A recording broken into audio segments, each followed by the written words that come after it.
It's me, Karen Ashley. I'm Aisha, the yellow Power Ranger from Mighty Morphin Power Rangers, and you're watching Action Activate.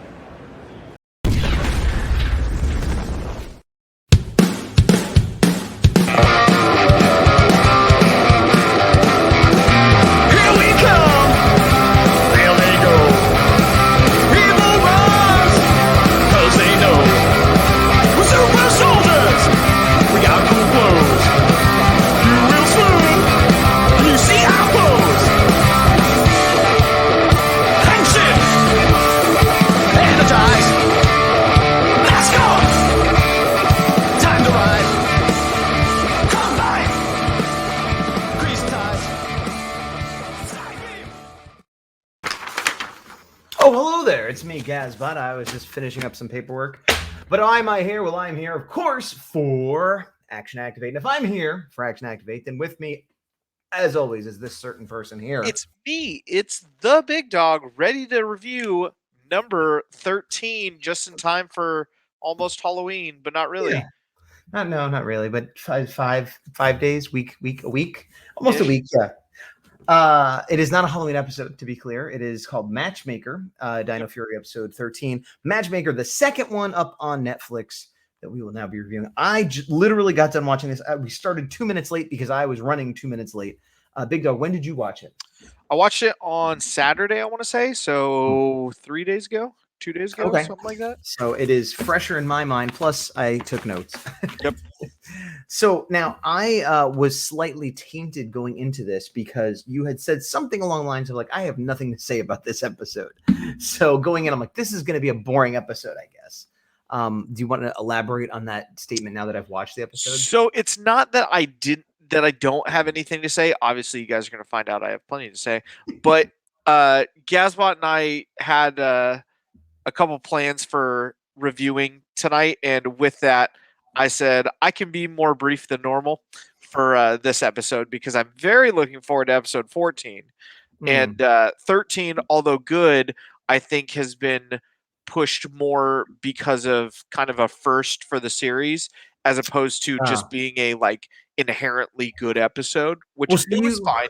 You had some preconceived notions going in then maybe, or expectations based on things you had heard? I knew this was the episode that had, I don't even want to use controversy because some people found it controversial. And for me, I'm like, oh, that's cool that they finally did that. I mean, yeah, I guess. Okay. Spoilers. There's the first openly gay Power Ranger in Power Rangers. Yep. And so that's the big deal. And I guess I had heard about this a while ago. There's, one of many spoilers. And it was a thing where it had aired in other countries. But like, oh, they're going to air it in America and stuff like this weird. Like, so it just came up a long time ago. That being said, I did not know this was that episode until I started watching it. I very quickly realized because, it was obvious that was the whole point of the plot. But so I didn't go into it like, oh, I heard so much hype about this episode. That being said, I still don't think it was a great episode. Yep. But I will give you, well, we'll get to that. You got a Ninja Steel point coming to you, but not yet. I'll say my quick review of it is it was very, very similar to last episode. Yep. Where as an episode, forgetting about, the breaking boundaries and the fact that there's this gay character, which is a good progressive thing, blah, blah, which I'm all in favor of. But putting that aside and just looking at it as an episode, it's almost exactly the same as the last episode to me, where it's like, it's a C. It's right down the middle. It's fine. Yeah. Nothing great, nothing terrible, Yeah. I would give it a C+ simply because of the topic they chose and how they executed that storyline. Whereas the rest of the episode, I was like, I'll agree with that. I'll bump it up to a C+. I was trying to look at it, not thinking about that aspect of it. But if I'm going to grade on a curve because they're trying to do something good, then sure, fine. I'll give it a C+. But I feel like we've had other episodes similar. Like there was the one with the runner. Wait, was she a runner? This is the same girl. No. There was a Special Olympics, real life Special Olympics athlete. Oh, got it. Thing where like I guess we give it points for what they're trying to do, even though that episode, like there were parts I didn't like about it, kind of. Yeah. I think, I have all my notes to go through, but like maybe for this episode, maybe I don't need to do that. It was very civilian heavy, just like last episode. It actually did have a Megazord fight at the end, but I feel like it also suffered because it came after the last episode. Yeah. And like if there were some exciting episodes in between, like, okay, here's a little breather and a little character development. But like we come back from a hiatus, not just us, but the show comes back from a hiatus with 2 very kind of mediocre, mainly civilian-based episodes, and progressive, having a gay character notwithstanding, there's nothing. That's the only thing remarkable about it. You know what I mean? And so it's like it would have been cool if that was in an episode that was also a good episode. I guess what I'm saying. And not that it was a terrible episode, but I don't know. I've been talking a lot. You talk. Yep, I mimic a lot of those feelings. Kind of jumping in, I think it'll be easier for me to bring up the highs and mids, I guess, as we go. So right out of the gate, it's called Matchmaker. We have picking up off a last episode. Everybody's working out. Izzy's kind of leading everybody. Like that continuity. I did, yeah. That was cool. The background characters continuity too. We have kind of weird back and forth about, we still have the subplot, however many subs we need there, of blue and pink kind of flirting, but not really. And then right here, Javi's like, hey, I'm pretty sure my sister's totally into that guy over there. And Adrian. Everybody's like, it kind of makes sense. And then he decides to roll with it, which is cool beans, brother. It's not great, but it's not unprecedented behavior in the real world, or certainly in TV shows like this. Wow, I got real blurry there. There you go. I will say there's a part, actually, let me fast forward a little bit, where after he kind of sets up the date with Adrian, and Adrian, to his credit, is kind of like, I guess, like, I don't really know her, but fine, whatever. Yeah. Okay, here. There's this guy. I'm almost disappointed. It's the guy that turns out to be Slither. And I'm almost disappointed he turns out to be Slither. Because he's just staring maniacally at them. I'm like, look at this weird background. I thought the same exact thing. Yeah. And then he's like, it's just such a creep. Like, I was looking and I was like, is this guy supposed to be like doing this? He seems really goofy. And then when they zoomed in, I was like, oh, got it. Okay. For a minute, I thought this was the most extra we'd ever seen, and I was loving it. But yeah, then he turns into Slither. I'll also say this. I feel like this actor did a better job being Slither than the Adrian actor did. Yep. Like when Adrian was being Adrian, fine, but when he was in the base, like there was nothing. He was 100% just playing Adrian. There was no I'm Slither as Adrian, which I would have liked to see a little bit.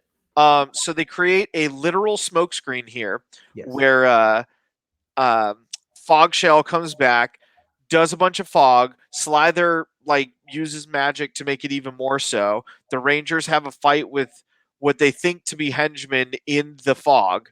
This is where I owe you a Ninja Steel point, because last episode there was a Fog Shell, and you kind of said, like, we're kind of like, oh, he was there for like a second. He did this one fog blast, and you're like, I bet you there was more to it in the Sentai, and they were in this cloud, and they got tricked and fought each other, and like that's exactly what happened. Even so total Ninja Steel point to you. You called it 1,000,000,000%. Yeah, that was my only real note there, though. They used the blazing Dino key blast. Yeah, because fire burns fog. That's how Pokemon works. I guess maybe I don't know the science of it, but I do think of there's morning fog and the sun burns it off. Sort of. This is just. I think there might be some science to that, but I liked that they used a key for a specific purpose, as opposed to just hey, random keys doing random things. Like whether or not the science is there, they at least tried to explain their thought process. Yes, and I mean that's very faint praise. It's like when I say I like Attack of the Clones more than Phantom Menace. It's not saying I love Attack of the Clones. It's just it's better. It's better. So then here, the villains leave. And then we get a Home Alone situation of, well, I'm glad everybody's okay and nobody's missing from here. Right. And then we find out, Adrian, in some of the most horrifying looking garb we've seen a civilian get tied up in Power Rangers, where I looked, I'm like, that looks really bad. The thing that tripped me out the most, and I'm waiting, we're running the episode next to us. Let me skip ahead a little bit here. Is the tape on his mouth? Yeah, and not that his mouth was taped up, because that's okay. Here's a shot of it, but it's okay, his mouth is taped up. He looks very much more of a hostage than we normally see. Normally they're kind of hey, let me out of here, or I'm in a cage. This looks like a real hostage, like a scary, like a legitimate hostage. Yeah. But on top of that, he's got this strip of tape like this way? Like, why not this way? Something I- about that is even more disturbing. I don't know why, but yeah, it just looks worse. yeah. So kudos to whoever did that. If they were trying to make it look very disturbing, because they succeeded. They fully succeeded. I don't know if that's really what you want in Power Rangers. Like, I don't know. Are they going to her or not? Like, Yeah, it's teetering this line. So, yeah. Javi calls Adrian, quote unquote, and is like, "Hey, my sister is getting tacos with Fern. Like, you should totally happen to be there Right. when we're there." Javi earlier like invited himself on this lunch date.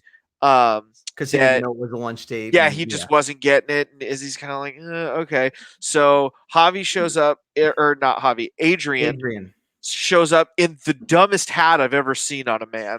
I thought, but you've seen dumb hats on women, or just On Andy, sorry, dumbest hat I've seen on a person. yeah. It looks like a weird visor, but isn't. It hold on, sorry. It's not just that, it's his whole outfit. When he walked up, I knew there was a plan to meet him there, but I thought somehow Javi got them to go where he works. I thought he worked at the taco truck or whatever, and this was his taco outfit because he matches the truck, the color scheme. Yeah. And it's so ugly and weird. And he's got this dumb bag and like, yeah. So I just assumed that's where he worked. And when we started talking, I was with you. And it's one of those, like, yeah, he's got like a black triangle that kind of made me think of Gravity Falls, but like, So yeah. The thing that I love about this scene is the reason he's dressed like this is because Slither is dressing how he thinks someone should dress. That's awesome. Ninja Steel. Yeah. Ninja Steel. That's great. Because if that's the reason, yeah, then that's Hello, amazing. fellow youths. Yes. So yeah, so that makes the scene that much better, but the hat was just terrible. I agree. So we have everybody here. It's very awkward. Javi's like, "Oh, hey, Fern, why don't you come over here?" He's like, "Hey, do you mind leaving? Because I totally set them up on a date." And she's like, "Oh, like they're into each other?" And he's like, "Oh, for sure. Like, no doubt about it. They're for sure into each other. You should probably I will leave." say And this she's though. like, I like the actress who's playing Fern. I think does a really good job here. "Yes, agreed." And what I like, because clearly she's upset, but she downplays it, and like just very, very subtle, good acting. And I like the character clearly is into Izzy and thought Izzy was into her and thought this was a date. And when she finds out it's not, she doesn't flip out and get anxious. She just takes it. Okay, well, you're her brother. I guess you would know. And Yeah. I'm hurt, but I'm still her friend. And I will, So it was this perfect, like, I'm upset, but I'm a good person and a good friend. So I'm not going to flip out and make some stupid scene. I'm going to leave, Especially because she was a jerk when she was introduced, and her arc just keeps going higher and higher. Yes. Oh, man. Well, we know who the Sixth Ranger is, but that would be cool if she became. I know that actually would have been awesome. Yeah. But so, yeah, that was probably my favorite scene in the whole show. Was that interaction between the two of them. Yeah. So then Javi makes up an excuse. Izzy calls him out like 4 different ways on it and is pretty upset. And then he's like, no, like, I'll leave you guys. You just do your thing.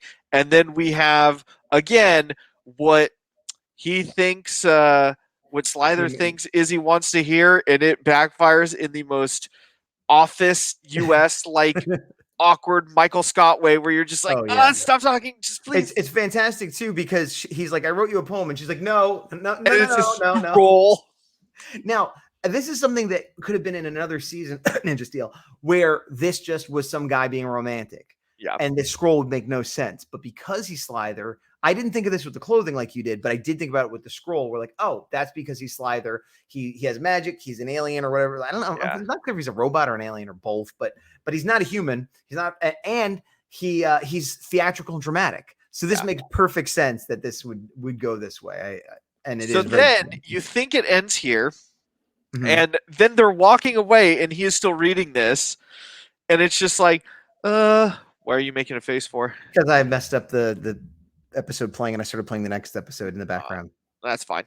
Yeah, that's fine. I'm following it right here just so I remember the plot points, but that's what I was she's finally like, dude, why are you so weird? He reveals himself to be Slither. She kicks him, and then they both teleport away, and he's like, oh, you dastardly got me going. And I had a note, and I'm still not sure, it was, why did Slither run away from her civilian kicks when he's taken on multiple Rangers morphed? I know it ended up being a thing where I'll trade you the hostage for the Sporix. This is one of the things where the plan doesn't quite. This is one of the things where, like, I think the writers had to justify things, because if his goal was to trick her and get her alone, he had her. He should have teleported her or tried to defeat her, which he maybe could one-on-one. But he ran away because the plan was, I captured Adrian, now give us the sporks. But he had Adrian already. Why did he go on this date? Was he like it seemed like it didn't make any sense to me. I think initially he was trying to like woo her and find a way to get the morpher. Once that wasn't happening, he's like, well, kind of thinking next level of like, I could fight her. If I defeat her quickly, it'll go well. If I don't defeat her quickly, all of the Rangers will come here and it could be really bad for me. So when in doubt, because he's such a longer term villain, he's like I'm not trying to lose a bunch of battles. I'm just trying to win the war kind of deal. That I agree with that sort of persona, but you think his goal here was to somehow get her morpher? Correct. You could be right, but that was never stated, or like that's I don't think because headcanoning yet. Well, because for this, they don't really do we have to destroy the Rangers. They just want Sporix. Like, that's kind of their main goal, and they've been open about it. And then they fight, and more often than not, even Void Knight's like, okay, later. Yeah, like, it's true. He has not said that, like, we're pretty evenly matched. Maybe I could beat you, maybe not, but I'm not trying to find out today. Like, he's doing the safe bet every time. I guess, again, him running away isn't what, like, my thought was, if he had a goal, why would he run away? And if the goal was just, what you said helps justify it, but it still just seems all a bunch of unnecessary stuff when he has a hostage. Yeah. I will say, though, that when he's like, it's me, and she kicks him, he's like, ow, hey, like he gets all indignant, like, what the? And I feel like that happens with him a lot, like where it's like, clearly we're enemies and I'm evil, but come on now. Like, like I don't know. I took it as, we're not morphed. You can't kick me yet. Yeah. Strict, like, we have to be in full costume in order to have our fight. So they both go to their separate bases. He lays out the terms. She explains everything. Pretty much is like, I don't get why this date happened, blah, blah. Javi has to be like, hey, so I grossly misinterpreted that situation and set us all up for failure. So sorry. She's like, that he immediately admits it and says he's sorry. Yeah. So it isn't one of these weird things where he denies it or thinks he did the right thing. Well, I thought, blah, blah. No, he's like, as much as this was like just Saved by the Bell teen drama, it was like normal. It wasn't like stretch, like that weird thing where they have fights, like that episode with what's his name in Beast Morphers, the Blue Ranger, Javi and no, not Javi, and or Ravi. Ravi and his and Roxy. Roxy, thank you. Wow, we're losing. I know. I'm like, but like that whole thing where they kept fighting because they were both being stubborn and weird, like that's annoying. This is teen drama, but it's regular teen drama, so I could deal with it. So then the terms are set. Yes, but then they realize, hey, let's use I forget what key it is, duplicate. The double key. The double key to make fake Spores boxes, which I think is a good idea. And it's what? The only thing I hated about it was they acted like it was something we should have known. They're like, of course, the double key. Like, I guess you guys just have. I think it was used in like the first or second episode. Here, I have given up on that. Like, you're right. They do think we keep track of these keys and know what they are. And maybe some kids do. Like, maybe. I don't know. But that was that. I don't even care. Like, I've so given up on that it doesn't even faze me anymore. And my thought was just like, okay, I like that it's a plan, because there's always this give us the something good guys, and the good guys are like, here it is. It's like, how come the guys never lie? These are bad people going to hurt people. You're allowed to lie to them. You don't have to be that, so I like that they're, let's just lie. I'm like, yes, this is the time to lie. Good. So here, I'm sure is your favorite part of the episode. Javi was told to go alone. Yes. And then they're like, but we should go in disguises. And everybody, you could tell pretty quickly who's who. Yes. But A, this was great to cover up stunt doubles. Yes. And B, some of the outfits they chose and like kind of jobs, I thought was pretty good. I agree. And it also, it works for covering up some people. It works for comedy. And it works for what I just said. Like, why are we having honor with villains? Yeah, come alone. Sure. Yeah, I'm going to come alone. Like, I'm trying to save someone's life here. I don't care, So I like all that. But also I like when they start fighting. The two people jump out and they're pushing a stroller, but there's no baby in here. Actually, I'll put it up. It's a teddy bear. But my favorite comedic line of the episode, shockingly, didn't go to Slither, although he had a lot of good zingers. It goes to what's his name? Fogshell. Is that Fogshell? Fogshell, because he gets attacked. Hold on, where is it? Is it the Meyer Right Spry? here. No, and it might not even be the face, but right here, he's like, "Hey, what a teddy bear? Why?" It's like, I agree. It just hit my funny bone, it tickled my funny bone, because it was like, yeah, the whole, why a teddy bear? Why are you hitting him with a teddy bear? Why? And the fact that he acknowledged that just, I don't know, struck me as funny. Yeah. This scene was better. It was executed well considering the circumstances. So full points to everybody there. I agree, except for that point right there, I did not like. Oh, the broom to the face. Yeah, it's a lightweight broom that she throws, and it hit, like, look, it's just like a little broom. It's not even a big broom, right? Like a plastic handle. It's not like a big, huge wood broom. Look at that. Here, actually, I'm going to take off the. See that? That's like a toy broom, and and they probably use that as a prop so she can throw it better. But that hits him in like his little fin. So it's like, even with super strength, if you throw something that weighs sensitive area, man, I don't know, tings you right here, and he goes wah and flips his. It's just ridiculous. Like, what? I don't know. That bothered me, because it should, the physics don't make sense. So and the physics often don't make sense, but it was just a bridge too far. Yeah. They get Adrian out of there. Yes. Apparently secret identities don't mean anything, but they still have them somehow. They do a full morph. And then after that, they do a full, that was a very dramatic reveal of the mustache. They do a full morph in the costumes still, which I thought was fun. Yeah. Like, they take the masks off, but they're fully like, this like, he's a grandma still. Yeah. I thought that was cool. We have a reasonable fight. Fogshell grows really big. I didn't honestly remember too much of the fight. He just decides to grow big. He's and actually has another decent one-liner, which previously I've complained about. How do these creatures that don't know about modern society make jokes referencing modern society? So I'm going to ignore that, because that's another thing I've just given up on. But he does make a joke, assuming he understands pop culture references, that he said, what does he say? Izzy Broom, blah, blah, blah, and he says, like weather report coming in. There's a huge weather report. There's a huge fog rolling in, and then he goes and gets big. And I was like, all right, that's reasonable pun. Yeah, that's pretty good. So he's big. He does a bunch of fog. Slither uses magic on the fog. Zords get deployed. Yep. And Zords get deployed without pilots. Yeah, which they've done. But the thing that weird. I don't like the awkwardness of, like, hey, let's deploy the Zords and just start fighting, and then T-Rex Zord gets duped again and accidentally hits the auxiliary Zords. If they're not like in the fog, shouldn't they see, like, how are they, like, yeah, I don't know. And then like, if the worries are going to hit each other, they should have made the Megazord right away, or just sent one in, because if there's only one, you can't make a mistake, you know. It's just the other thing too is there's two Rangers there, each with individual Zords. So what do? They bring in the Fire Zord.